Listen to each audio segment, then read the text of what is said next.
ప్రధానికి ఘోర అవమానం జరిగింది. అంతర్జాతీయ వేదికపై కూడా ఈ అవమానం చోటు చేసుకోవడం పాకిస్తాన్ ప్రధానికైతే ఇప్పుడు పెద్ద నష్టం వాటిల్లిందని చెప్పుకోవాలి. సో ఏదైతే అంతర్జాతీయ వేదికపై కూడా సదస్సు జరుగుతున్న సమయంలో అటు రష్యా ప్రధాని పుతిన్ ను కలిసే ప్రయత్నం చేశారు. అయినప్పటికీ కూడా ఆయన్ని కలిసి మాట్లాడే ఛాన్స్ అయితే పాకిస్తాన్ ప్రధానికి దొరకలేదని చెప్పాలి. దీంతో కూడా కొంత అసహనంతో ఆయన అక్కడైతే ఉండిపోయిన దృశ్యాలు మనం కూడా చూడొచ్చు. సో ఒక్కసారిగా పాకిస్తాన్ ప్రధానికి జరిగిన అవమానం మనం చూడొచ్చు. దీంతో కూడా ఆయన ఒక్కసారిగా కంగు తిన్న దృశ్యం అయితే మనం చూడొచ్చు.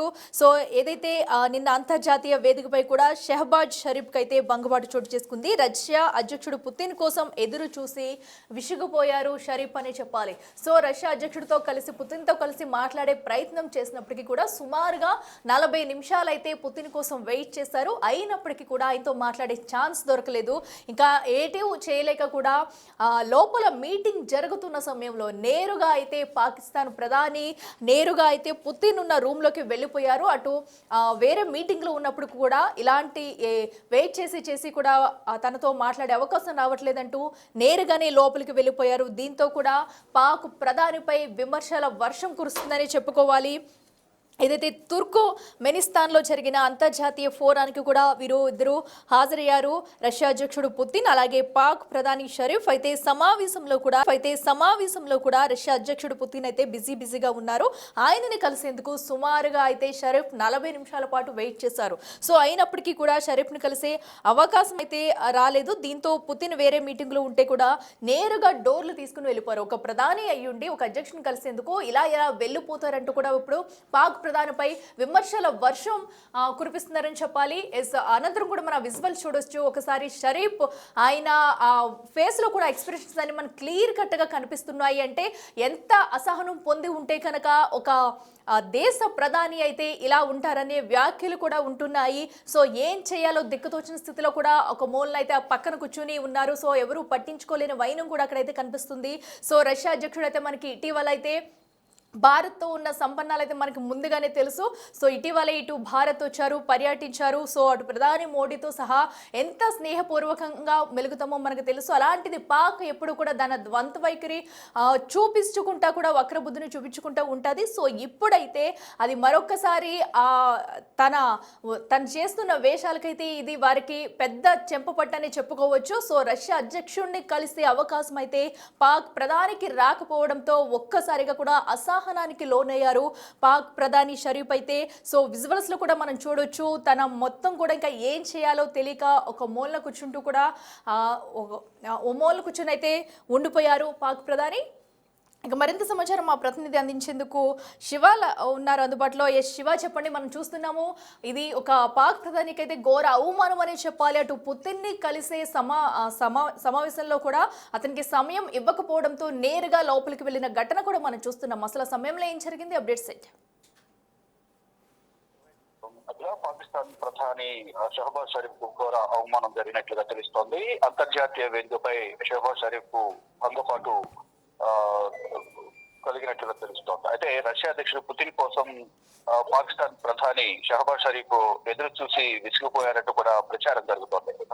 తుర్క్మెనిస్తాన్ లో జరిగిన అంతర్జాతీయ పోరానికి రష్యా అధ్యక్షుడు పుతిన్ అలాగే పాక్ ప్రధానమంత్రి షెహబాజ్ షరీఫ్ ఇద్దరు హాజరయ్యారు. అయితే ఈ సమావేశంలో రష్యా అధ్యక్షుడు వ్లాదిమిర్ పుతిన్ బిజీగా గడిపారు. అయితే పుతిన్ ని కలిసేందుకు ఏకంగా 40 నిమిషాల పాటు పాకిస్తాన్ ప్రధానమంత్రి షెహబాజ్ షరీఫ్ ఎదురు చూశారు. అయితే పుతిన్ వేరే మీటింగ్ లో ఉన్న సమయంలో అక్కడున్న డోర్లు కూడా తోసుకుని పాక్ ప్రధాని లోపలికి వెళ్లారు. అయినప్పటికీ కూడా పుతిన్ ఆయన పట్టించుకోలేదన్నట్టుగా కూడా సమాచారం అందుతోంది. ఇక అక్కడి నుంచి పాక్ ప్రధాని ఇది అవమానంగా భావించి అక్కడి నుంచి వెళ్లిపోయారు పాక్ ప్రధాని షెహబాజ్ షరీఫ్. ఇక షరీఫ్ మీటింగ్ హాల్ నుంచి బయటకు వచ్చిన వీడియో ఒకటి అంటే ఇది ప్రధానంగా ఇరు దేశాలకు సంబంధించిన దేశాధినేతలు సమావేశమైనప్పుడు కామన్ గా ఒకరినొకరు కలుసుకోవడం, కరచాలనం చేసుకోవడం, ఆలింగనం చేసుకోవడం కామన్ గా జరుగుతూ కానీ అక్కడ పాక్ ప్రధానిని పుతిన్ ఎందుకు నెగ్లెక్ట్ చేశారు అనే దానిపై మాత్రం తీవ్రమైన చర్చ అయితే కొనసాగుతోంది. దీనికి సంబంధించి సోషల్ మీడియా వేదికగా రకరకాల మీమ్స్ కూడా చేసి సోషల్ మీడియాలో అప్లోడ్ చేస్తూ ఉన్నారు. మొత్తంగా చూసుకుంటే పాక్ ప్రధానమంత్రి షెహబాజ్ షరీఫ్ కు ఇది ఘోర అవమానంగానే భావించాల్సి ఉంటున్నట్టు కూడా నెటిజన్లు చర్చించుకుంటూ ఉన్నారు. శివ, అయితే ఈ ఘటనకు సంబంధించి అటు పుతిన్ కానీ ఇలాగ పాక్ ప్రధాని కానీ ఏమన్నా స్పందించారా ఇప్పటివరకు? దీనికి సంబంధించి ఎవరు కూడా అధికారికంగా స్పందించలేదు. కానీ అక్కడ జరిగిన సిచ్యువేషన్ కానీ ఆ విజువల్స్ కానీ పరిస్థితిని చూసి ఇటు సోషల్ మీడియా వేదికగా చర్చ అయితే కొనసాగుతాం. శివ, అయితే ఇప్పుడు మనం చూడొచ్చు ఇదివరకే ఇటు రష్యా అధ్యక్షుడు అయితే మనకి ఎంత స్నేహబంధంతో ఉంటారో భారత్తో అని కూడా చెప్పుకోవచ్చు. అలాంటిది ఇప్పుడు పాక్ ప్రధానినే వేగంగా వెనక్కి నెట్టేసిన వైనం అయితే అక్కడ చోటు చేసుకుంది. ఇన్ కేస్ మీటింగ్స్ లో ఉన్నా కూడా సో ఇప్పుడు ఇరు దేశాల మధ్య ఏమన్నా సఖ్యతా లోపం ఉంది అని అనుకోవచ్చు. డెఫినెట్ గా ఇద్దరి మధ్య కూడా ఇటు పాకిస్తాన్ భారత్ మధ్య నెలకొన్న యుద్ధం ఆపరేషన్ సింధూర్ ఏదైతుందో బైసరన్ వ్యాలీలో కాల్పుల ఘటన తర్వాత భారత ప్రభుత్వం పాకిస్తాన్ మీద ఆపరేషన్ సింధూర్ యుద్ధం ప్రకటించింది. దానిలో అటు పాకిస్తాన్ భారత్ మధ్య యుద్ధం నెలకొనే బదులు భారత్ కు అండగా రష్యా నిలిచింది. ఇటు పాకిస్తాన్ కు ఇతర దేశాలు కొన్ని అండగా నిలిచాయి. కానీ ఇక్కడ రష్యాను కూడా ఉద్దేశించి గతంలో పాకిస్తాన్ కొన్ని వ్యాఖ్యలు చేసినట్టు తెలుస్తోంది. ఇటీవల భారత్ పర్యటనకు వచ్చిన రష్యా అధ్యక్షుడు పుతిన్ కూడా ఈ ఉగ్రవాదానికి సంబంధించి ఇద్దరి మధ్య పాకిస్తాన్ ఉగ్రవాదానికి సంబంధించి కానీ మరోవైపు దేశవ్యాప్తంగా ఉన్న ఉగ్రవాదానికి సంబంధించి కూడా ప్రపంచవ్యాప్తంగా ఉన్న ఉగ్రవాదానికి సంబంధించి కూడా ఇరు దేశాల నేతల మధ్య ఇటు భారత ప్రధాని నరేంద్ర మోదీ ఇటు పుతిన్ మధ్య కూడా చర్చ జరిగింది. దానికి సంబంధించి కూడా ఇద్దరి మధ్య ప్రస్తావనకు వచ్చింది. ఇక రోజు రోజుకు రష్యా భారత్ బలం అనేది బలోపేతమవుతోంది. మరోవైపు పాకిస్తాన్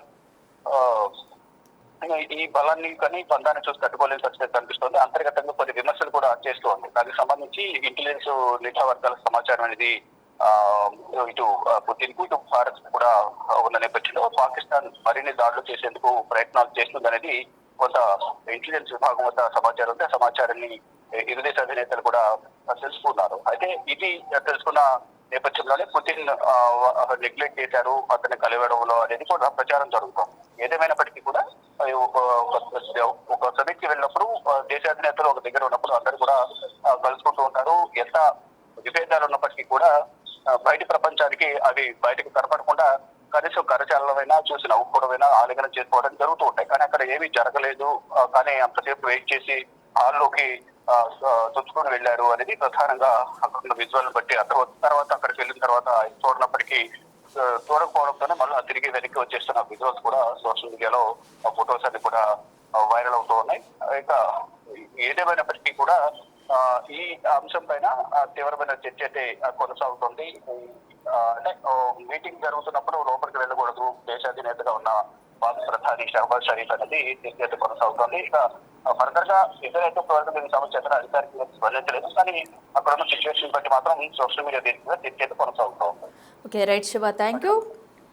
చూస్తున్నాం కదా, ప్రస్తుతం అయితే పాక్ ప్రధానికి ఇది ఘోర అవమానం అనే చెప్పాలి. ఏకంగా అటు రష్యా అధ్యక్షుడు పుతిన్ కూడా కలిసే సమయం అయితే దొరకలేదు తనకి. సో గా ఎప్పుడు కూడా ఇలాంటి ఇరు దేశాధినేతలు కలిసినప్పుడు అయితే ఆలింగనం చేసుకుంటూ ఉంటారు, అట్లీస్ట్ మాట్లాడుకుంటారు. బట్ అలాంటిది ఏమీ జరగకపోగా అటు ఆ పాక్ ప్రధాని షరీఫ్ అయితే సుమారుగా 40 నిమిషాల పాటు పుతిన్తో కలిసేందుకైతే వెయిట్ చేశారు. సో వెయిట్ చేసిన అనంతరం కూడా తనకు అనుమతి రాకపోవడంతో నేరుగా పుతిన్ మీటింగ్లో ఉన్న హాల్లోకి అయితే చొచ్చుకెళ్లడంతో ఒక ప్రధాని ఇలా చేయడం పట్ల అయితే తీవ్ర విమర్శలు అయితే ఎదుర్కొంటున్నారు. సో ఎప్పుడు కూడా పాక్ ప్రధాని ఇలాంటి విమర్శలు చిక్కుకుంటూ ఉంటారు అనడానికైతే సందేహమే లేదు.